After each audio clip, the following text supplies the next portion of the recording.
4-5 سال بھیک مانگتے پھرے گا 15,000 کی جاب کی خاطر.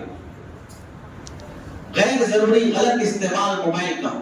کتنے وہ نوجوان نہیں ہیں، ابھی رمضان آ رہا ہے، رمضان کے مبارک مہینے میں تراویح چل رہی ہے، نوجوان پیچھے بیٹھ کر کرکٹ دیکھ رہا ہے، پیچھے مسجد میں بیٹھ کر وہ فلم دیکھ رہا ہے. مسجد میں تو یہ گناہ نہیں ہونا چاہیے تھا.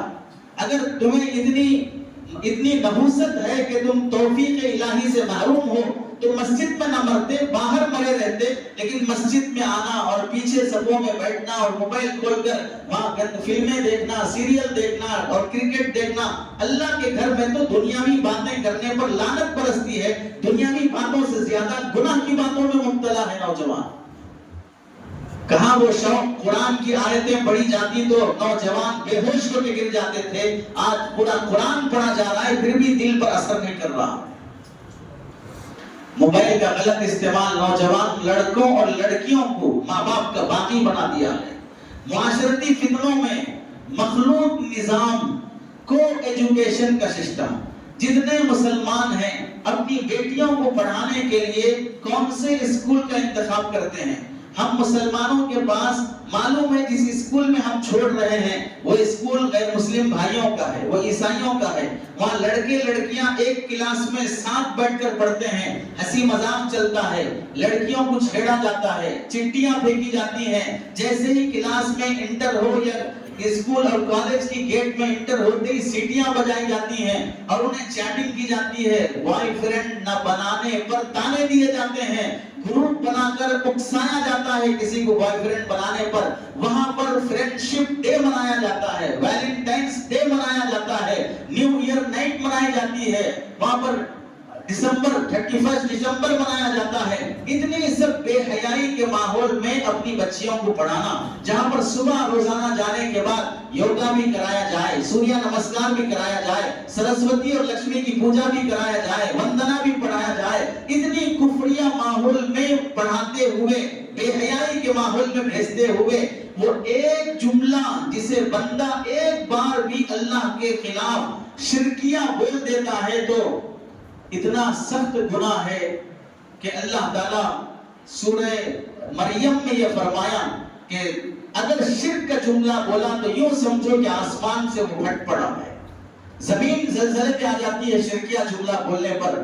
اتنا بڑا شرکیہ جملہ بندہ روزانہ وندنا کی شکل میں بول رہا ہو، مورتی کے سامنے ہاتھ جوڑ رہا ہو، اس کے ساتھ ساتھ وہاں بے حیائی کا ماحول بھی ہو، پھر بھی مسلمان اپنی بیٹیوں کو وہاں بھیجتے ہوئے مطمئن ہے کہ میری بچیاں ایسی غلط حرکتوں میں مبتلا نہیں ہوں گی.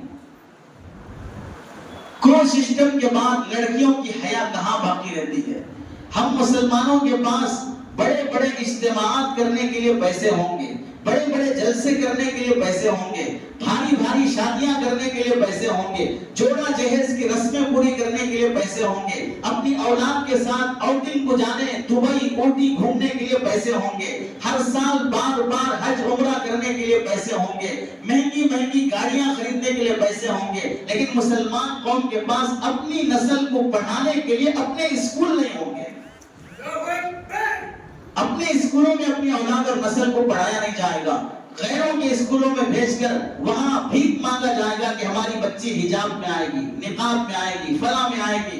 وہاں کوئی سنی نہیں جاتی ہے. ایڈمیشن رکھنا رکھو نہ ورنہ لے جاؤ، ذلیل ہو کر ایڈمیشن کرائے گا. پوری قوم میں یہ شعور پیدا نہیں ہوتا کہ یہ تعلیم اتنا بڑا زہر ہے اس وقت جس ماحول میں انہیں دیا جا رہا ہے. اسے اگر سمجھنا ہو اکبر الہ آبادی کا یہ شعر سمجھنا کافی ہے. یوں قتل سے بچوں کے بدنام نہ ہوتا، یوں قتل سے بچوں کے بدنام نہ ہوتا، افسوس کہ فرعون کو کالج کی نہ سوجی. یوں قتل سے بچوں کے بدنام نہ ہوتا، افسوس کہ فرعون کو کالج کی نہ سوجی. کیا مطلب؟ فرعون نے حضرت موسیٰ علیہ السلام کے پیدا ہونے کے ڈر سے کئی ہزار بچوں کا قتل کر دیا. اگر فرعون کے زمانے میں کوئی ایسا وزیر ہوتا جو آج کل کی طرح NEP کا مشورہ دیا ہے، اسی NEP کا مشورہ اس زمانے میں فرعون کو دے دیا جاتا تو فرعون اپنا اسکول اور کالج کھول کر سارے بنی اسرائیل کے بچوں کو پڑھاتا تو قتل کیے بغیر بھی سارے بنی اسرائیل کے بچے فرعون بن جاتے۔ قتل کرنے کی ضرورت ہی نہیں تھی، صرف اپنی اسکول میں پڑھا لیتا تو بھی سارے بچے فرعون بن جاتے۔